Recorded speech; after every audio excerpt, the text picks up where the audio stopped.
Ven Espíritu Santo, inflama nuestros corazones en las ansias redentoras del corazón de Cristo, para que ofrezcamos de veras nuestras personas y obras en unión con Él por la redención del mundo. Señor mío y Dios mío Jesucristo, por el corazón inmaculado de María me consagra tu corazón, y me ofrezco contigo al Padre en tu santo sacrificio del altar, con mi oración y mi trabajo, sufrimientos y alegrías de hoy, en reparación de nuestros pecados y para que venga a nosotros tu reino. Te pido en especial por el Papa y sus intenciones, por nuestro obispo y sus intenciones, por nuestro párroco y sus intenciones. Oh Señora mía, oh Madre mía, yo me ofrezco del todo a ti. Y en prueba de mi fiel afecto te consagro en este día mis ojos, mis oídos, mi lengua y mi corazón. En una palabra, todo mi ser, ya que soy todo tuyo, oh Madre de bondad. Guárdame y defiéndeme como cosa y posesión tuya. Amén. Nuestra Señora de los Apóstoles ruega por nosotros. Vamos a contemplar en este día dentro de la octava de Navidad, que es un día muy curioso. Acabamos de celebrar el nacimiento de Jesucristo, el Hijo de Dios. Estamos como saboreando todavía ese momentazo, ¿no?, de la presencia del Hijo de Dios entre nosotros, y de repente se nos propone un personaje asombroso, ¿no? De repente, en medio de las celebraciones de la Navidad, San Esteban, ¿no? Y uno dice, bueno, ¿y qué pinta San Esteban aquí? Bueno, es su día, es el día que le toca, ¿no? Pero quizás la providencia lo ha hecho muy bien, ¿no? Porque una vez que la vida se ha manifestado, hay que tomar partido a favor o en contra. O sea, no vale decir, qué bien, el Señor se ha manifestado, ya está, ¿no? Pero se ha manifestado muy bien, pero ¿y qué vas a hacer tú, no? ¿Vas a pasar de todo esto? ¿O de verdad vas a dejarte introducir en ese misterio de la amistad con Dios que implica la vida, ¿no? Bueno, dice el Evangelio en las condiciones para seguir a Jesús. Dice, en aquel tiempo dijo Jesús a sus discípulos, guardaos de los hombres, porque os entregarán a los tribunales y os azotarán ante las sinagogas, y por mi causa seréis llevados ante gobernadores y reyes, para que deis testimonio ante ellos y ante los gentiles. Mas cuando os entreguen, no os preocupéis de cómo o qué vais a hablar. Lo que tengáis que hablar se os comunicará en aquel momento, porque no seréis vosotros los que habléis, sino el Espíritu de vuestro Padre, el que hablará en vosotros. Entregará a la muerte hermano a hermano y padre a hijo. Se levantarán hijo contra padres y los matarán. Hijos contra padres y los matarán. Y seréis odiados de todos por causa de mi nombre, pero el que persevere hasta el fin se salvará. A mí me desconcierta que nada más celebrar la Navidad la Iglesia nos proponga esto, ¿no? Porque dice uno, pero si es un niño chiquitín, pero ¿cómo se me propone como esta radicalidad de seguimiento de Cristo, ¿no? Con la figura de San Esteban, además el primero de los mártires, que llamamos el protomártir, el primero de los mártires, ¿no? O sea, ¿qué nos propone la Iglesia? ¿Qué nos está diciendo la Iglesia, no? Y es que, efectivamente, venir a celebrar la Navidad implica el compromiso de la vida. O sea, no vale haber ido a adorar al niño en Belén si luego uno no va a salir convertido, comprometido precisamente con Jesucristo. O sea, no vale ser cristianos de boquilla, pero no meterse a fondo en esto que hemos contemplado, porque es muy gordo. O sea, cuando el cielo se ha manifestado, hay que optar o por el cielo o por la tierra, pero no vale seguir como en esa mediocridad e indeterminación. A ver, yo de parte de quién me pongo, no, pues elige. Hay que optar, tienes que optar o por Cristo o contra Cristo. Además, Jesús lo dice, pero con muchísima claridad en el Evangelio, o conmigo o contra mí, pero no vale punto intermedio, ¿no? Por eso dice el Señor, ojo, en este discurso apostólico, donde predice que va a haber persecuciones, dijo, oye, guardaos de los hombres, porque os entregarán a los tribunales y os azotarán por mi causa en sus sinagogas y tal, ¿no? Por mi causa seréis llevados ante gobernadores y reyes para que deis testimonio ante ellos y ante los gentiles. Esto me parece muy bonito, ¿no? Porque dice el Señor, bueno, os van a entregar, os azotarán en las sinagogas, seréis llevados ante gobernadores y reyes, pero para que deis testimonio. O sea, La predicción de las dificultades, de las persecuciones, que es un hecho, o sea, es un hecho que va a ser así, ¿no? Y que no pasa nada, porque todo el que se tome en serio a Jesucristo tendrá que enfrentar la mundanidad y ya está, ¿no? Y el mundo se rebela contra Cristo y sus partidarios, ¿no? Entonces dice, no, pero qué suerte, porque así tenéis ocasión de dar testimonio, ¿no? Seréis llevados ante gobernadores y reyes para que deis testimonio ante ellos y ante los gentiles. Es como si dijese, no perdáis la ocasión de dar testimonio cuando os lleven ante los tribunales. O sea, el mundo en su odio contra la fe lo que provocará es la evangelización. Que esto ha sido así, ¿verdad? Porque cuando a la iglesia le costaba separarse de la sinagoga, la persecución provocó esa separación. Pero además, cuando a la iglesia le costaba salir de Jerusalén, la persecución provocó la dispersión y por donde iban yendo, estando empapados del Espíritu Santo y de la experiencia de Cristo, todo como que giraba en torno a él, ¿no? E iban dando testimonio ante los gentiles, ¿no? Más cuando se entreguen, este creo que es de los textos me parece más consoladores. Cuando yo empezaba a predicar y me daba pavor, aunque me sigue dando, pero bueno, me venía siempre al corazón esta palabra del discurso apostólico del Evangelio de San Mateo, ¿no? Este discurso donde Jesús da las condiciones para el apostolado, ¿no? Dice, más cuando se entreguen, no os preocupéis de cómo o qué vais a hablar. Lo que tengáis que hablar se os comunicará en aquel momento. Es bonito, ¿no? Porque es como si dijese, Dios no se olvida de lo que te está pasando. Y Él saldrá por ti. Tú no te angusties, ¿no? Nosotros vivimos como en la angustia siempre de cómo me voy a defender, qué voy a decir, si me preguntan qué hago, y tal, ¿no? Y la palabra de Dios dice, o sea, tú no te preocupes. El Señor ya sabe y está comprometido contigo. No te preocupes, que Él va a hablar por ti. Y ya está, ¿no? Él es el que va a actuar, Él es el que lo va a decir. Y ya está, ¿no? Entonces, no vivas como en el temor, en la angustia, no vivas así, no vivas así, porque lo va a hacer el Señor, lo va a hacer el Señor. O sea, esta es una empresa del Señor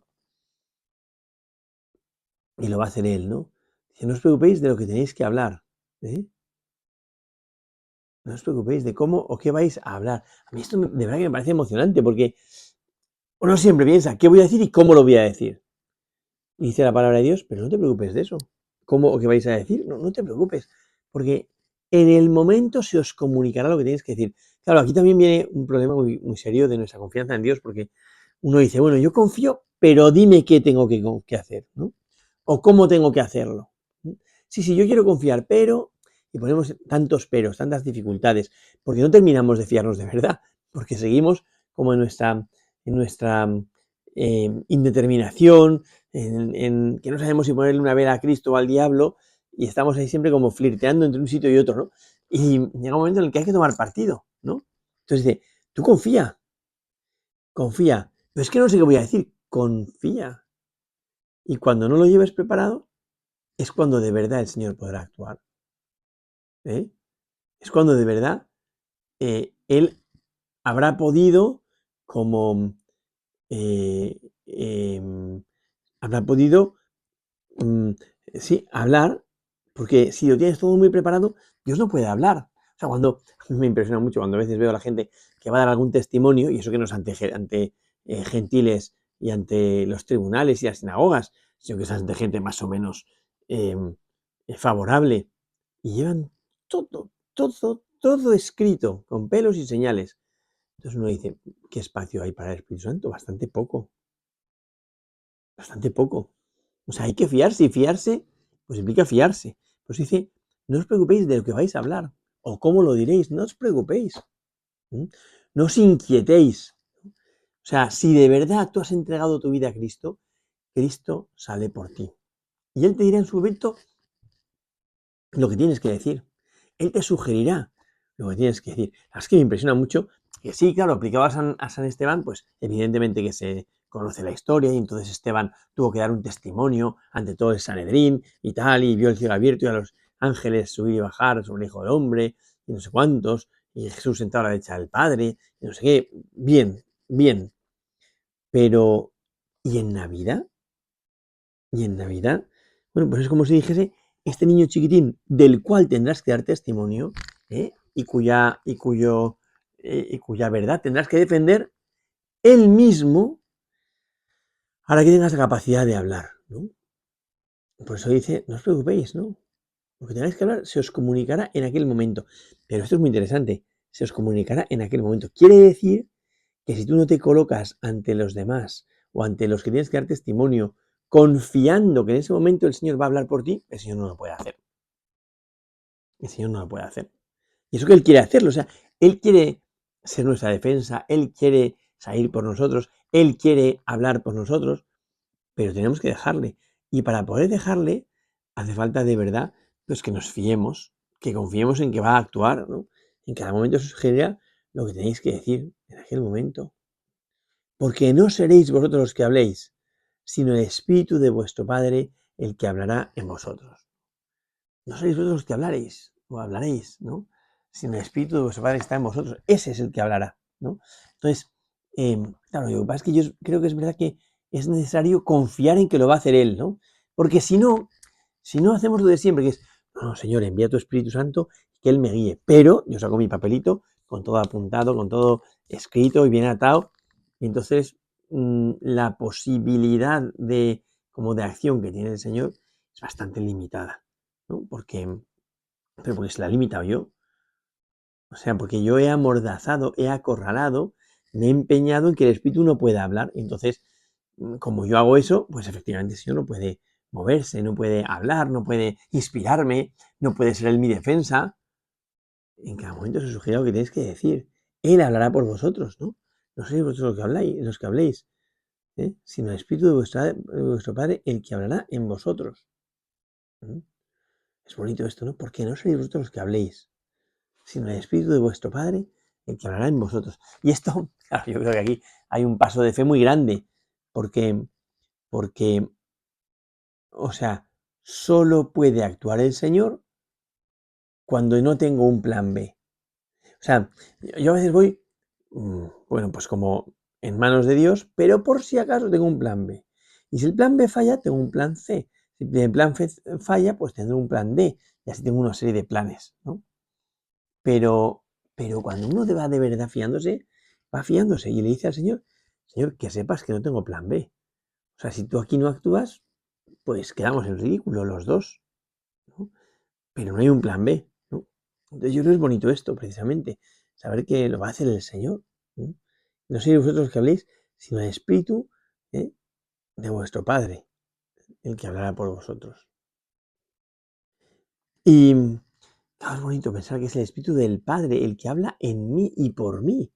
O sea, no me toca a mí empezar una gincana a ver cómo se va a derramar el Espíritu Santo. No, no, yo confío, entonces me pongo a hablar y el Espíritu hablará por mí.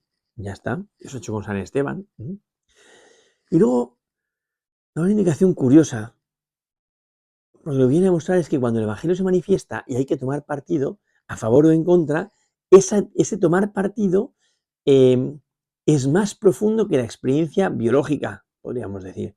Entonces, es capaz como de tensar las relaciones familiares hasta el punto de que si uno no quiere vivir en la verdad, eh, puede que otro le moleste, ¿no?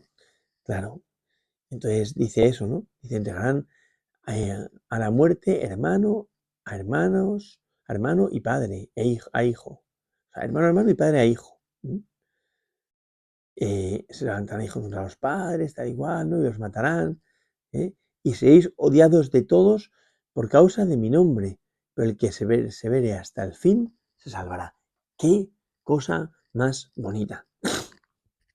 El que persevere hasta el fin se salvará. Yo creo que no nos debe distraer esto de la cueva de Belén, ¿no?